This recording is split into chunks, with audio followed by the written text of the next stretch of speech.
What's doing? Welcome back. Something a bit different but the same again. We're going to do an NP300. I've done a heap of info on this on our TikToks and our Reels and everything else. But an NP300, what you need and why you need it. What do you think it is? Apart from lots of things these have problems with, which I've done a video on, you need to have an intercooler. The problem being these front bull bars of any brand, doesn't matter what they are, they all block the intercooler. So it's, and you can see it, there you go, try and pan in, you're like, oh there it is, there, you can just see it there. So it's in behind all that. Like, there's nothing there, it's just that. So the drama with them is, you do pull up a hill with a trailer on, or you're driving in some sort of heat, it's just, they get mad heat soaked, they don't cool down, and the intake air temps just go higher and higher and higher and higher, and the more higher they go, the higher they go, the car is going to pull power because it's going, okay, we're seeing 100 degrees of intake air temp, and trust me, they get there, they pull heaps of power. So on the dyno, if you've been tuned, you might make 150 kilowatts and whatever it may make. That's cool, it does it once. Every time after that, it just keeps pulling power, heat soaking everything else, but it's more so the intake air temps skyrocket. So we're going to log it, we're going to show you, and we're going to replace the intercooler with something really good and get it going. But yeah, there are lots of other issues with these things, injectors, hot pipes, all those sort of things. So this has already got a hot pipe done. If you want to see what else goes wrong with them, I'll drop a link in the description below. There's a whole heap of problems they have, and we're finding more. Yeah, they're getting a bit older and we're finding heaps more problems. Yeah, there's more. All right, I've got this warming up. We've got all the data up on here, intake air temps here, coolant temp, speed, rail pressure. I've got heaps more that we log as well. So we'll go through, we'll get some logs, and then I'll show you what it does before and after. So take note, that's our intake air temperature here now, so it's what's actually in the workshop and versus what we've got as the coming into the car.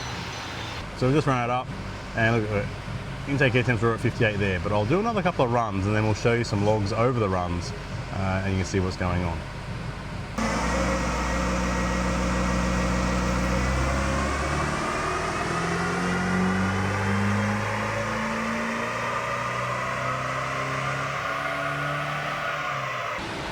Alright, so I've done a couple of runs. It's not dramatic, but it is there. So, and I obviously have the fan blowing as well, but you can see we're about 28 degrees now. You know, we're losing a bit of power, and you can sort of see here in this bottom end, it starts pulling more and more and more. Now keep in mind, these runs are only like 10 seconds, like they're not very long. So if you're pulling for, you know, an hour and these intake air temps are going up, let's have a look at this.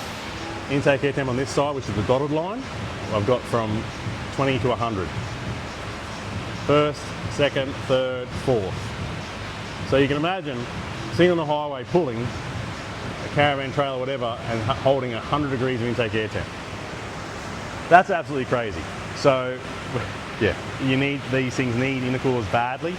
Yeah, badly. Stock form, this one's already been tuned before, it's already got exhaust, it's already got a hot pipe, it's already got stuff. We're going to do an intercooler and we're going to retune it because there's some ugly things in there. So we'll get that sorted out and yeah, we'll get it up and I'll show you the process of fitting the intercooler and then we'll get back on the dyno.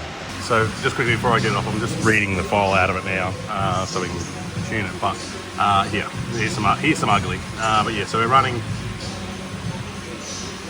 14 to 1 coming on and tapering out to 18 to 1. And as the heat comes in, we're losing boost. It hits a boost cut and tries to pull boost out of it, try and save it. Yeah, and obviously pulling fuel as well as suit. So, well, adding fuel, not pulling fuel a lot here. It's pulling boost, adding fuel. Yeah, so not a good thing. And we'll tidy that up in the tune, and we're going to tidy up the intake air temps as well. So Mr. Graham's pulling the bash plate off so we can get to intercooler, which we can finally see now, which well, doesn't look the greatest under there anyway. So we'll get that ripped out and we're replacing it with, of course, HPD goodness. So here is the factory NP300. Here is the HPD. So you can see a bit of a difference. So yeah, Weiss is pulling out all the bits and pieces now. There's going to move around some EGR cooler pumps. These pump around coolant for the EGR cooler. So I'll move them out of the way. The intercooler sits down in here, and it's going to make a massive difference to intake air temps. And you can obviously see why when you look at the size, for one, and two, obviously where it's located. And just like that, the big dog intercooler is in.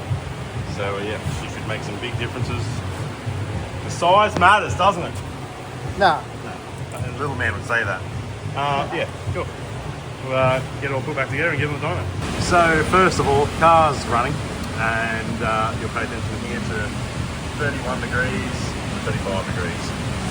Car's 60 degrees here. Fans on obviously over here.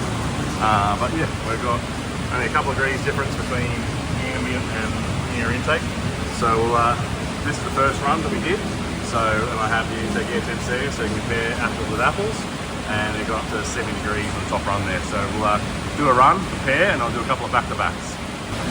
So one run, back-to-back, straight away now, just run it straight up. More temps there, 31 degrees, we're at 37. Look at that. That dotted line there is our current air intake temp. Flat to the boards. Not skyrocketing, flat to the boards. So you tell me, do you think it's worth having an intercooler? All right, anyway, let's do 4 runs like we did in the other one. We'll go back to back to back and we'll show you what it does. But look at that, nothing's changed. It's actually hotter today than it was the other day. But our air intake is being down. We've picked up 14 kilowatts and 20 Newton meters. Get that into you.